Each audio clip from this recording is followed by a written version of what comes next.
కళ్ళు తెరిస్తే జననం, కళ్ళు మూస్తే మరణం, నట్ట నడమ నాటకమే ఈ జీవితం అని అంటుంటారు. కొన్ని ముచ్చట్లు చూస్తే అవును నిజమే కదా అనిపిస్తుంటుంది. ఇప్పుడున్న మనిషి ఇంకో 5 నిమిషాలకు ఉండడో గ్యారంటీ లేదు. ఇట్లనే అప్పటిదాకా ఆఫీసర్లతోని ముచ్చట్లాడిండట. పబ్లిక్ను కలవనీకే పోతున్నా అని ఇంట్లో చెప్పిండట. అంతల్నే అట్లా పోయి గాలి మోటార్ ఎక్కిండో లేదో మనిషి పానం గాల్లో కలిసింది. ఇక చూడుర్రి ఎంత ఘోరమైందో.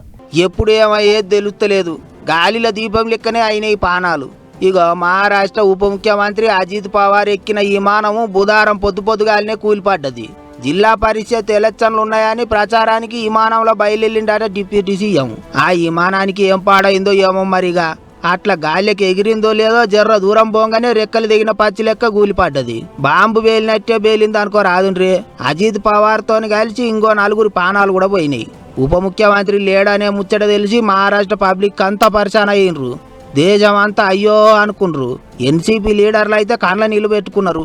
ఇక అజిత్ పవార్ అంటే మరాఠా రాజకీయాలలో మస్తు పెద్ద పేరున్నది. 1991లో తొలతసారి అసెంబ్లీలకు అడుగుపెట్టిన ఆయనే అంత కలిపి 8 సార్లు ఎమ్మెల్యే అయ్యిండు. అయితే ముఖ్యమంత్రి కావాలని మస్తు కాయిష్ ఉండేనట్ట పెద్ద మనిషికి. కానీ అంతల్నే గిట్లా అయింది. గా ఆచారం అట్లున్నది మరి. ఇక అజిత్ పవార్ లేడనే ముచ్చట తెలిసి ప్రధానమంత్రి మోదీ సార్ దగ్గర నుంచి అన్ని రాష్ట్రాల లీడర్లు సంతాపం తెలిపిండ్రు. అట్లా ఏది లేకుండే అన్నట్టు కామెంట్లు రాసిండ్రు. అజిత్ పవార్ గారు బారామతి ఫ్లైట్ యాక్సిడెంట్లో చనిపోవడం చాలా బాధ కలిగించింది. మొన్నే నాందేడ్లో మెదరం ఒకటే సభలో పాల్గొన్నాం. సహృదయతన వ్యక్తి, బలమైన నాయకుడు, బలమైన మహారాష్ట్రలో చాలా బలమైన నాయకుడు. వారికి ఈ విధంగా జరగటం వారి కుటుంబానికి, వారి కుటుంబ సభ్యులకి ప్రగాఢ సానుభూతి. ఇంతమంది ఇప్పటికే మహారాష్ట్ర బాట పట్టిండ్రు.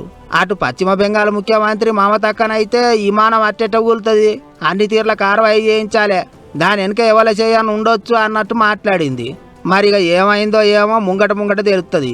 కానీ నిన్న మొన్నటి దాకా అందరి నడమ తిరిగిన మనిషి ఆదాట్న మాయమైనట్టే అయింది కదా అనుకుంటారు ఇప్పుడు చాలా మంది.